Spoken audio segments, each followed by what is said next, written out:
और 13वां श्लोक में हमारी प्रेम की प्रतिमा ब्रज सुंदरी गण क्या कहती है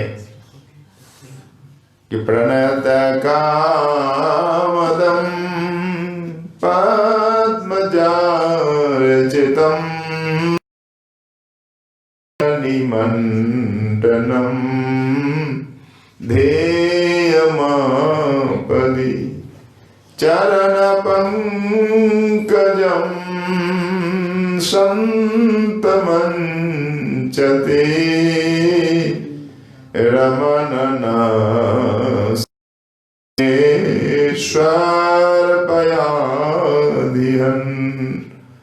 हे आधिहन, आधि मन पीड़ा को आधि कहते हैं, मन की पीड़ा को, दर्द को। हे आधिहन यानी मन की पीड़ा को हरने वाले, हे दुखहारी। हे रमण, आपके जो चरण है कितने सुंदर है। तो चरण पंकजम, ये तो विशेष है, विशेषण 5 यहाँ लगाए गोपियों ने। प्रणत कामदम पद्मजार्चितम धरणी मंडनम धीयमापदि और संतमम, ये 5 विशेषण है। हे रमण, आपके चरण कमल प्रणत जनों के अभिष्ट प्रद है, ब्रह्मा जी के द्वारा अर्चित है और धरणी का भूषण है, विपत्ति में ध्येय है और सर्व कल्याण और सुख स्वरूप है। तो ये चरण कमल आप हमारे स्तनेषु अर्पय, हमारे वक्षस्थल पर अर्पण करें। तो गोपियों की ये प्रार्थना है। तो श्रीमद् जी गोस्वामी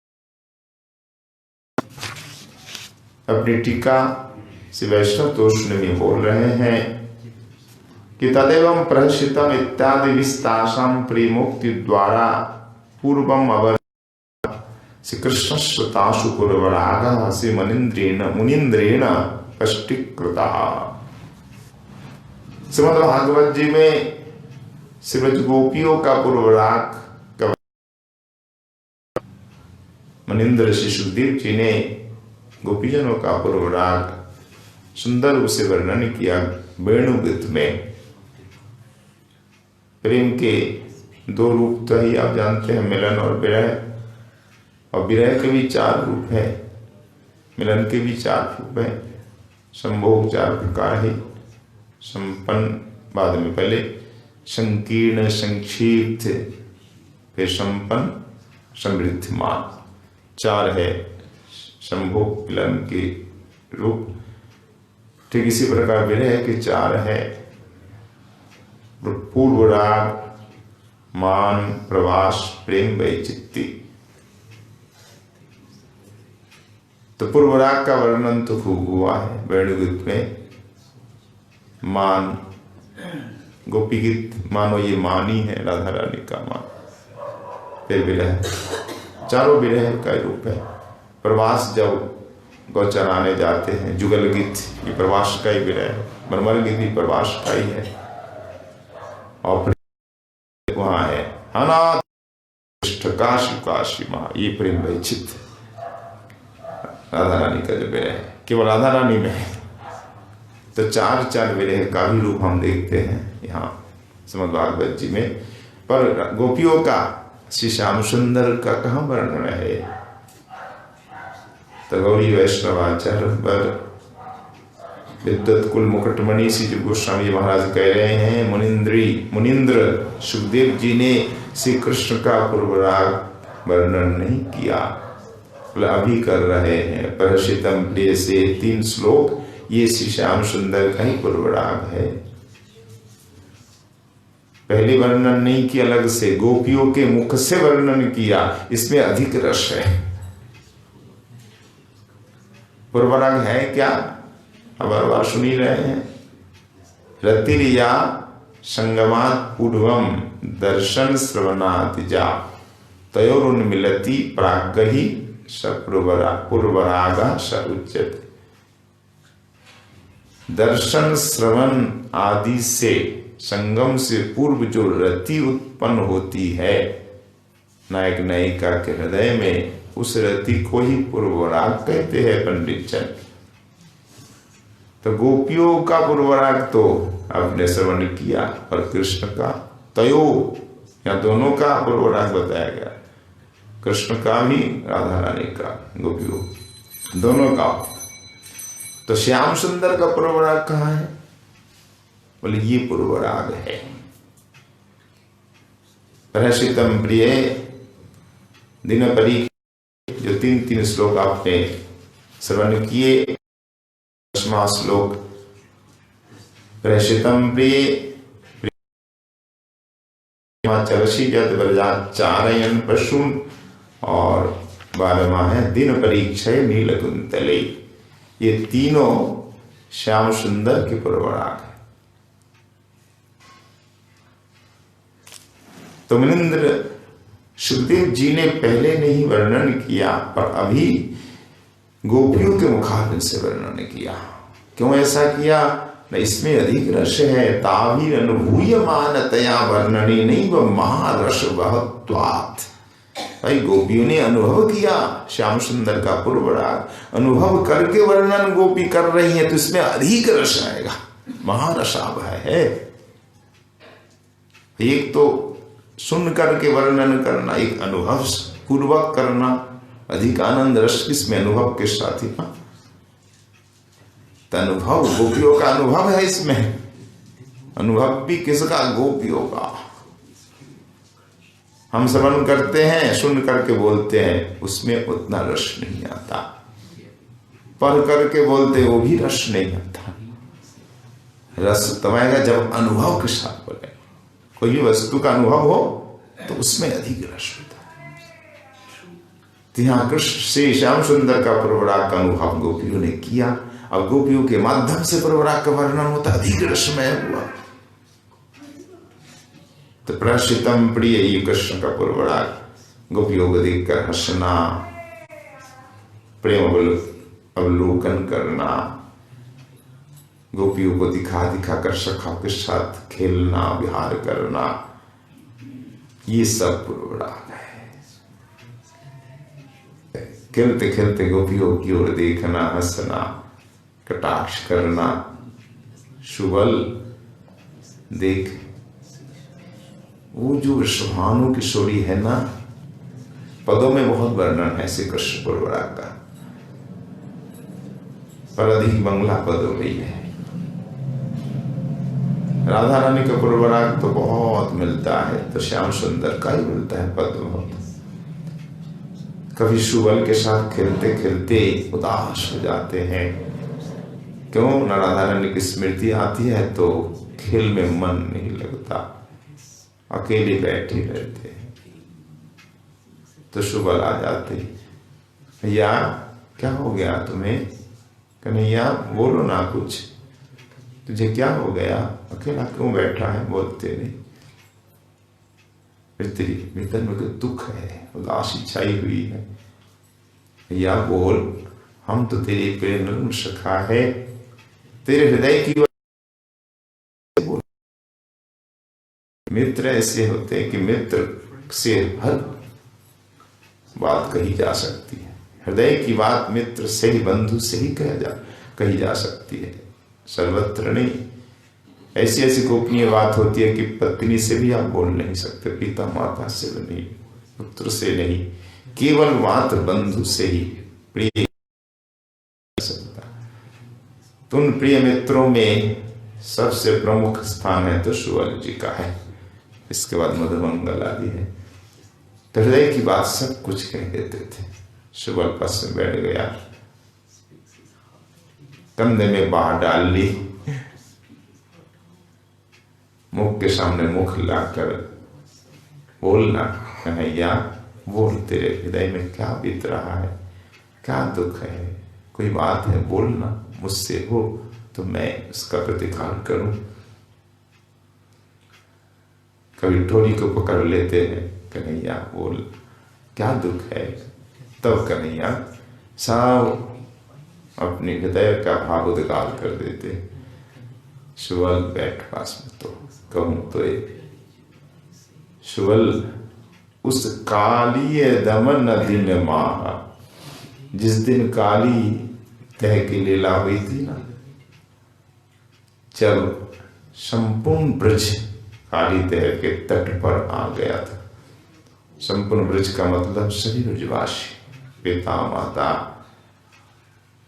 भैया, ग्वाल बाल तो पहले से ही थे, गोपी सब के सब आ गए थे। तो जब मैं काली नाग को नथ करके उठा, उतने में क्या देखा कि कुछ बालाएं खड़ी है, मेरी ओर टकटकिलाकर देख रही है, मानो सब विद्युत की माला है, बिजली का माला। कुल बालाएं हैं कुछ, और विद्युत की माला जैसे खड़ी है और मेरी ओर देख रही है, घूर रही है। उन बालाओं में, गोपिकाओं में 2-4 अद्भुत सुंदर दर्शनीय है। उनमें जो एक है ब्रज जुवती माल शिखामणि, ब्रज गोपी शिमंतिनी, अनेक नाम रूप गोस्वामी ने दिया है। तो ब्रज में जितनी गोपियां हैं, उन ब्रज युवतियों की शिखामणि, सीमंत मणि, मुकुटमणि, एक सखी को मैंने देखा। क्या रूप, क्या सुंदर, कैसी अद्भुत बड़ी बड़ी आंखें, उसकी भौहें, उसकी नाक, दंत पंक्ति, क्या अपूर्व माधुर में था, मानो माधुर सौंदर्य की वर्षा हो रही थी। अंग अंग से मानो माधुर टपक रहा था। उस मनमोहिनी रमणी ने मेरे मन को मोहित कर लिया। 2-4 रमणी मणि है, और रमणी मणि में ये मनमोहिनी है जिसने मेरे मन को चुरा लिया है। सुबल क्या कहूं तुझे, मेरे हृदय की बात, उस रमणी मणि, उसने मेरे हृदय को चुरा लिया। वो है, पता लगाया, वो वृषभानु किशोरी है, वृषभानु नंदिनी। अच्छा, वो राधा है। तो अपने हृदय की बात सुबल से कहते, एकांत में राधा का ही ध्यान धरते, रोते, ये कृष्ण का अपूर्व राग। अपूर्व राग के समय जब जाते गौ चराने, सब गोपियां खड़ी हो जाती दर्शन के लिए चंद्रशालिकाओं पर। तो हमारे श्याम सुंदर की आंख ढूंढती रहती थी किसको, उस है किशोरी को। तीनों देखती श्याम सुंदर, और देखते हाँ वो देख अटारी पर खड़ी है। सखियों के बीच 8 सखी हैं, सखी के अलावा अकेली नहीं रहती प्राय, सखियों के घेरे में। वो देखो रमणी मणि के भीतर एक मुकुटमणि धनी राधा रानी। तो राधा रानी का दर्शन इस प्रकार के श्याम सुंदर करते। बार बार क्यों मुख को घुमाते, मुहुर मुहुर बात बताएंगे, बार देखने की लाल, एक बार और देख लो, अरे जी नहीं भरा। कभी सुबल तो कहाँ गया, फिर एक बार और देखते हैं। सुबल वो शामली गैया कहाँ गई शामली, फिर एक बार देख लेते हैं। बहाने करके, बहाना बना करके बार बार किशोरी को देख लेते। सुबल समझ जाता, ये है श्याम सुंदर का पूर्वराग। तभी तो प्रहर्षितम प्रिय प्रेम वीक्षणम विहरनं चति ध्यान मंगलम। राधा रानी को देखकर हंसना, मुस्कुराना, फिर प्रेम अवलोकन करना, यानी प्रेम रिचतवन। राधा रानी को यूं देखते रहते, घूरते रहते। कभी राधा रानी को दिखा दिखा कर सखाओं के साथ विहार खेल कूद कर रहे हैं, कभी एक सखा दूसरे कालिंगन कर रहे हैं, श्याम सुंदर सुबल कालिंगन कर रहे हैं, दिखा दिखा कर ती है श्याम सुंदर का पूर्व राग।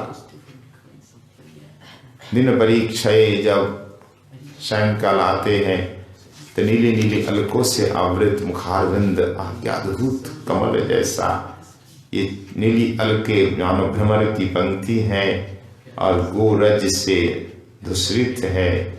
जो धूल जमी है अलकों पर धूल नहीं लगता, ये पराग है, उड़ कर यहाँ गिरी है।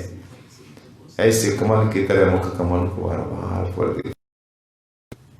दिखा करके गोप हृदय में भी प्रेम अर्पित करते, काम जगा करके श्री श्याम सुंदर घर लौटते।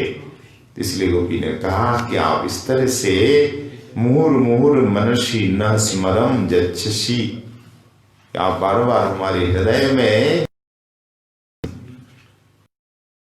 न स्मरम वीर जच्छसी, आपने अर्पित किया है, आप ही के कारण हमारा हृदय मतवाला हो गया। 3 श्लोकों में श्री गोपियों ने अपने अनुभव के साथ श्री कृष्ण का पूर्वराग गायन किया। यह बात श्रीमती गोस्वामी चरण ने कही और सच में ऐसा ही है। तो मुनीन्द्र सुखदेव जी ने अलग से वर्णन न करके गोपियों के अनुभव के साथ वर्णन किया। तो अनुभव रीति से वर्णन हो तो वो महारसजनक होता है, तो इसलिए अत्यंत रसदायक हुआ यह वर्णन। गोपियों ने अनुभव किया, अनुभव करके गाया। अब अंग संग की जो आसक्ति हुई गोपियों की, तो श्री कृष्ण के प्रति दोषारोपण करके कहा कि आप ही के कारण हमारी आसक्ति बढ़ी, हमारे हृदय में रति उत्पन्न आप ही ने कराई, आप ही ने लालसा जगाई है, आप ही हमें वन में खींच लाए हैं और अब हमें रुला रहे हैं। ये कैसा व्यवहार है आपका, ऐसे नहीं चलेगा, आपका संग हमें चाहिए। उपसंहार गीत है ये 2, 13 और 14वां श्लोक। इसमें प्रार्थना है। पहले प्रार्थना तो हमने सुनी, 4 प्रार्थना। शिरसि देहिना श्री करग्रहम जलरुहाननम चारु दर्शय, पहली प्रार्थना। दूसरी शिरसि देहिना श्री करग्रहम। तीसरी प्रार्थना क्या थी? तीसरी थी वक्षस्थल पे आप अपना चरण रख दे। और 5वीं थी अधर शीघुना अपायश्वन। चौथी अधर सुधा में फैलाए। तो ये पुनः प्रार्थना 13 और 14वां श्लोक में। यहाँ भी पहले श्लोक में 2 प्रार्थना मुख्य है। पहले जैसी प्रार्थना थी यहाँ भी वैसी है कि रमन नस्तने सर्पयाधिहन, हमारे वक्षस्थल पर आप अपने चरण रख दीजिए। ये प्रार्थना यहाँ कर रही हैं गोपी। और पहले भी कहा था किसने 7वें श्लोक में कृणकुचेषु न कृंधिरेच्छयम्, दोनों का अर्थ एक ही है। और बाद में 8वां श्लोक में कहा कि रधर शीधुना कायश्वन, अब कहेंगे 14वां श्लोक में बितर वीर नस्ते धरामृतम। 2 ही मुख्य प्रार्थना है गोपियों, इसलिए 2 बार ये प्रार्थना हुई। तो क्या प्रार्थना करें गोपी कि रम प्रणत कामदम पद्मजार्चितम धरणि मंडनम ध्येयमापदि गजाम पंचते रमण नस्तने ईश्वरपयाधिहन।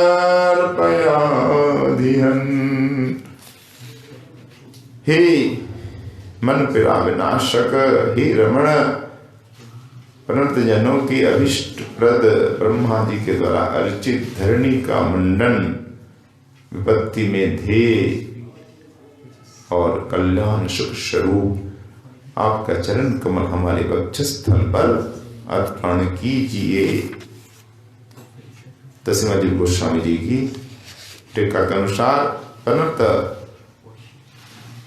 कामदम, उसका क्या अर्थ है? प्रणत मात्र, आपके चरणों में प्रणाम करने मात्र कामना पूरी हो जाती है, सर्वाभिष्ट की प्राप्ति होती है। ये हमारा अनुभव है। गोपी कह रही, क्या अनुभव है तुम्हारा? हमने देखा है नल कुंवर मणिग्रीव, ये जो यमलार्जुन बन करके जन्म लिए कुबेर के पुत्र, तो जैसे ही दोनों पैर गिरे और आपको प्रणाम किया, तो इन दोनों की भी मनोकामना पूरी हुई। और काली नाग ने, नाग पत्नियों ने प्रणाम किया आपके चरणों में, तो उनकी मनोकामना पूरी हुई, सर्वाभिष्ट उन्हें भी प्राप्त हुआ, ऐसा हमने देखा। और पद्मजार्चितम, पद्मजा लक्ष्मी अर्थ भी हो सकता है। यहाँ गोपी ने जो देखा अनुभव वही कह रही है। पद्मज यानी ब्रह्मा जी द्वारा अर्चित, गोपी ने देखा। जुगल गीत में 35वें अध्याय में कि वृद्ध ही बंदमान चरण, वृद्ध जन आपके चरणों में प्रणाम करते। वृद्ध कौन है? ब्रह्मा जी तो वृद्ध लगते हैं ना।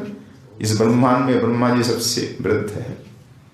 ब्रह्मा जी का जितना भी स्वरूप है वृद्धि देखेंगे, बड़ी बड़ी दाढ़ी बनी हुई है, सफेद दाढ़ी। तो ब्रह्मा जी ने आपकी वंदना की, आपको प्रणाम किया।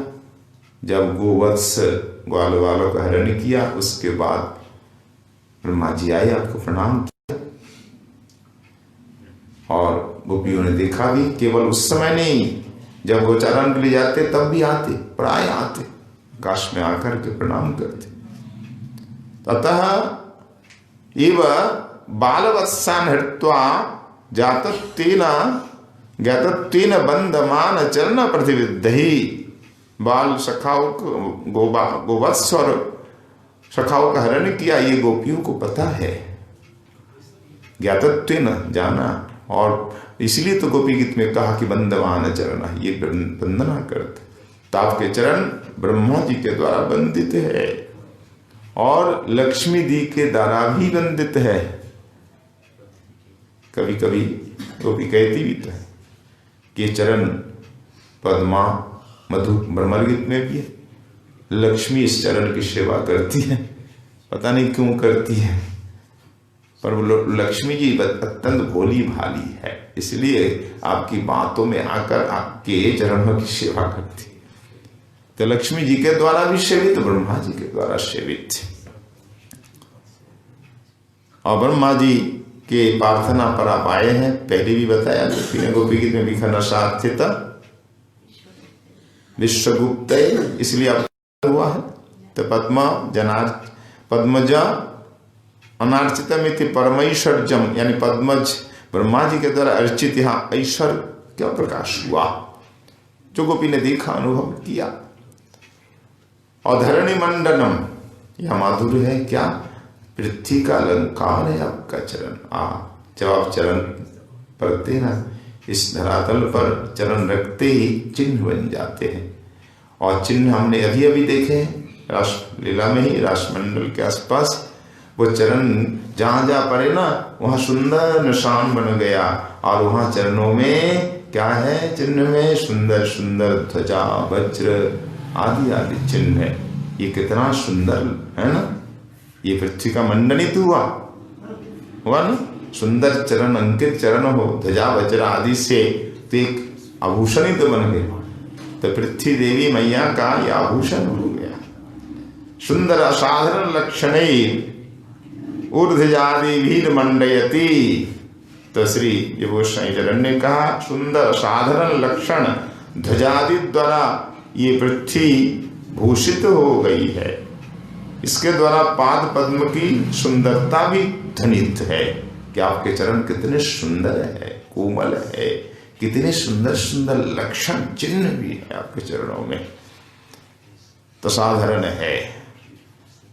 और अत्यंत सुंदर है और अत्यंत आपके पास कृपालु भी है, परम कृपालु। ध्येय मापदी, जब आपत्ति आ जाती है आपका ध्यान करते ही वो आपत्ति चली जाती है। हमारा अनुभव है कैसे जब इंद्र ने यहाँ घोर वर्षा की, वज्रपात आई, तब हम सब के चरण का ध्यान किया, सब ब्रजवासियों ने श्री कृष्ण के चरण का ही ध्यान किया। आपके चरण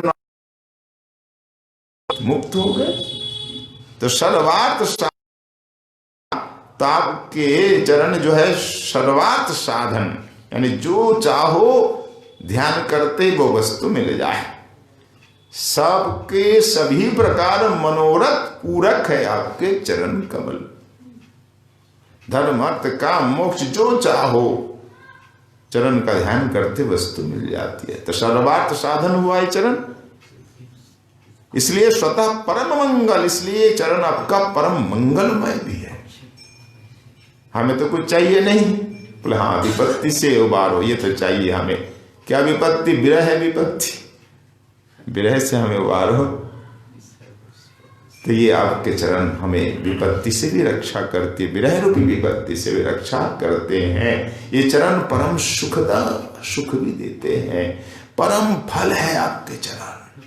हमारे लिए तो आपका चरण क्या है? आपके चरण का परम फल है। उन चरणों की सेवा हम करेंगे। चरण जब हम संवाहन करते हैं, चरण कमल हम पलोटते हैं, तब भी बड़ा सुख हमें मिलता है।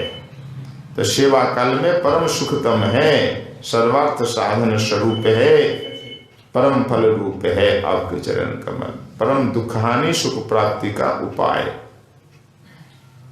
तो भगवान के चरण कमल क्या है? परम दुखहानि और परम सुख प्राप्ति का उपाय है। हर जीव यही तो चाहता है। दर्शन शास्त्र का जो उद्भव हुआ है, किस लिए? हर दर्शन आचार का एक ही लक्ष्य है, दुख हानि सुख प्राप्ति। वो भी कैसे? आत्यंतिक, अभी के लिए नहीं, सामयिक नहीं, आत्यंतिक दुख हानि सुख प्राप्ति के लिए ही ये दर्शन शास्त्र सब साधना करते हैं। तो हमारे वैष्णव आचार्यों के मत में, भक्तिवादियों के मत में आत्यंत दुखानी और आत्यंत सुखानी चरण कमलों के ध्यान से ही, चरण कमल की प्राप्ति से, केवल ध्यान से नहीं, प्राप्ति से। दुख हानि सुख प्राप्ति है तो तम यदुक्तम तद अनुसारी एवं संबोधन द्वयं विवेचनीयम। और तो अस्माकं विरहादि व्यथम नाशय विचित्र क्रीड़ा दिनम दिना सुखंच संपादय। तो गोपी क्या कह रही है? परम दुख हानि परम सुख प्राप्ति के कारण है आपके चरण कमल। इस अनुसार ये जो ऋषि बोल गए हैं, दर्शनाचार्य बोले हैं, शास्त्र में जैसा वर्णन है उसी के अनुसार गोपी भी कह रही, हे रमण, हे आधिहन। दो बात है, आधिहन मतलब हमारी पीड़ा को नाश करो, दुख हरण करो, और रमन हमारे साथ विहार करो, सुख मिले तुमको भी हमको भी। तो संबोधन का विचार इस प्रकार करना होगा कि हमारे विरह आदि व्यथा दुख विनाश करे और हमारे साथ विचित्र विहार करके सुख प्रदान करे। आप भी सुख पाएं और आपका सुख हमारा सुख है।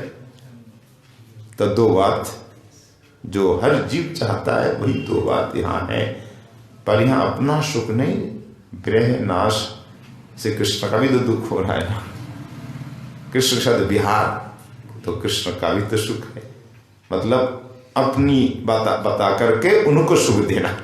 जैसे सखा, हमको भूख लगी है पर कन्हैया को भूख लगी है, जान गए तो कन्हैया की भूख नहीं बताए, हमारी भूख लगी है, सखा हमें कुछ खिलाओ। नहीं तो श्याम सुंदर नहीं खिलाएंगे ना।